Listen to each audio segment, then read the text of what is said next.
बिस्मिल्लाहिर्रहमानिर्रहीम। मैं हूं बाबर शहज़ाद, आप देख रहे हैं कैटल लैंड फार्म। जी, आज की वीडियो मेरी पहाड़ी इलाकों के लिए है। हमारा केपी के पोठोहार का जितना एरिया है और आज़ाद जम्मू कश्मीर।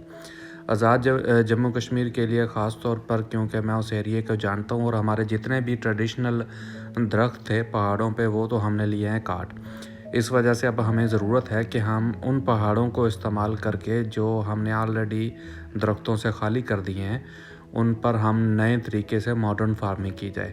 उसके लिए मैंने ये एक जर्मनी का शहर है रुडसहाइम, यहाँ पर मैंने देखा कि अंगूर की फार्मिंग की जाती है। तो ये बहुत मुझे अच्छा आइडिया लगा, तो मैंने कहा कि मैं आपसे शेयर करता हूँ। हो सकता है कि हमारी नौजवान नस्ल इस तरफ आए और हमारे पहाड़ों को दोबारा किसी काम में लेके आए। तो ये अंगूर हैं, अंगूर की फार्मिंग की हुई है पहाड़ों के ऊपर। पहाड़ों को सीधा करके जहाँ पर स्लाइडिंग है वहाँ पर अट बनाकर उनको सीधा किया गया है और रोड्स रास्ते बनाए गए हैं और फिर इनको सीधी तारें लगाकर फार्म अंगूर के पौधे लगाए गए हैं। तो मैं थोड़ी सी डिटेल शेयर कर देता हूँ कि कितने पौधे 1 एकड़ में आएंगे। यहाँ पर तो इन्होंने थोड़ा सा पिकनिक पॉइंट भी बनाया हुआ है और ये जो लिफ्टें हैं यहाँ से आप नीचे से सीधे ऊपर पहाड़ों की तरफ जाते हैं और वापसी में आप अंगूरों के बाग में से होते हुए आएँ या फिर आप लिफ्ट के ज़रिए वापस आ जाएँ। तो इन्होंने तो अपने पहाड़ों को बहुत अच्छा डिज़ाइन किया हुआ है। ये 2 तरह के रेवेन्यूज़ कमा रहे हैं। एक तो ये इनसे अंगूर हासिल करते हैं, दूसरा लोग इनको देखने आते हैं कि किस तरह से ये फार्म बनाया गया है और किस तरह से दरख्त उगाए गए हैं, क्या टेक्निक इस्तेमाल की गई है और फिर ये वहाँ से भी रेवेन्यू जनरेट करते हैं।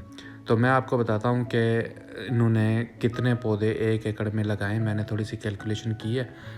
तो इन्होंने पहाड़ों को ऊपर से सीधा किया है और जहाँ तक हो सकते हैं, और जहाँ पर नहीं हो सकते वहाँ पर रोड और रास्ते बना दिए गए हैं।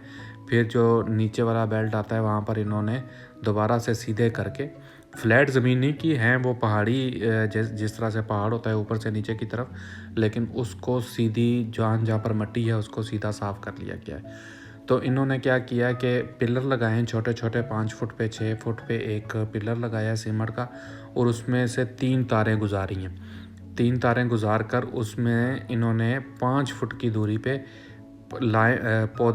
पौधे से पौधे का जो वक्फा है वो 5 फुट रखा है और अगली जो लाइन का वक्फा है वो भी 5 फुट ही है। लेकिन आगे चल कर एक और मैंने वीडियो बनाई है, वहाँ पर दूसरी स्पेसिंग भी है। मसलन इन्होंने 2 लाइनें, एक लाइन 5 फुट पे, फिर दूसरी लाइन 5 फुट पे, फिर 10 फुट का वक्फा छोड़ के और फिर 5 फुट पे 2 लाइनें। तो उसको कहते हैं डबल हेज रो सिस्टम। तो ये जो सिंगल हेज रो सिस्टम है ये 5 से 6 फुट पौधे से पौधे का फ़र्क है और 5 से 6 फुट ही लाइन टू लाइन का फ़र्क है। ये नीचे दरिया है, दरिया के सामने लोगों की आबादी है और दूसरी साइड पे पूरे का पूरा पहाड़ जो है इन्होंने वो अंगूर के फार्म लगाए हुए हैं। तो अगर आप 5 फुट पे पौधा लगाएं और ये तकरीबन 1500-1600 पौधे बनते हैं, और अगर आप 5 से पौधे से पौधे का जो वक्फा है वो 5 फुट रखें और अगली लाइन 7 फुट पे रखें तो 1200-1300 पौधा एक एकड़ में आएगा।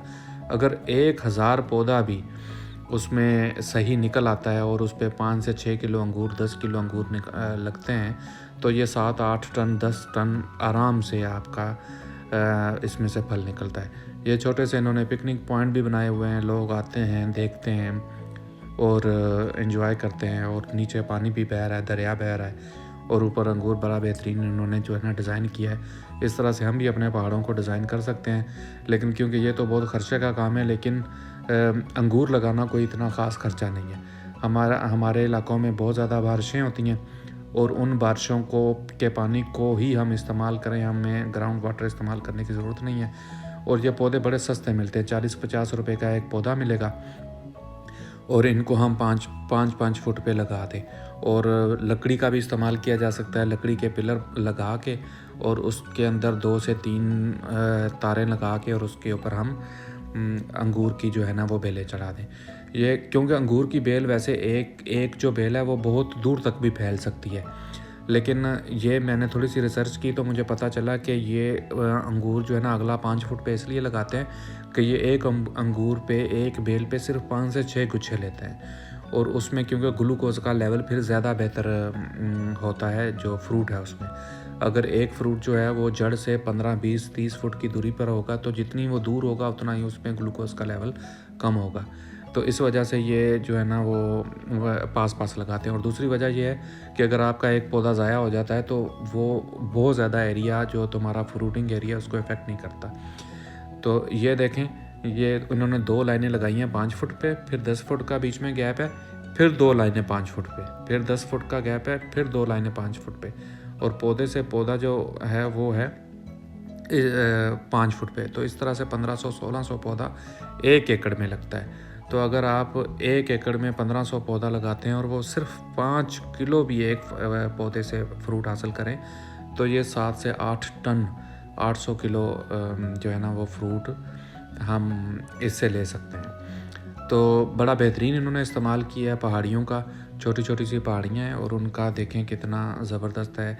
ये तारें आप देख सकते हैं कि तारें इन्होंने गुजारी हुई हैं, इसके ऊपर सीधा सीधा फ्रूट लग जाता है। दूसरे महीने में इसकी कटाई होती है, कटाई के बगैर आप इसकी नई शाखों पे पौधे लगते हैं।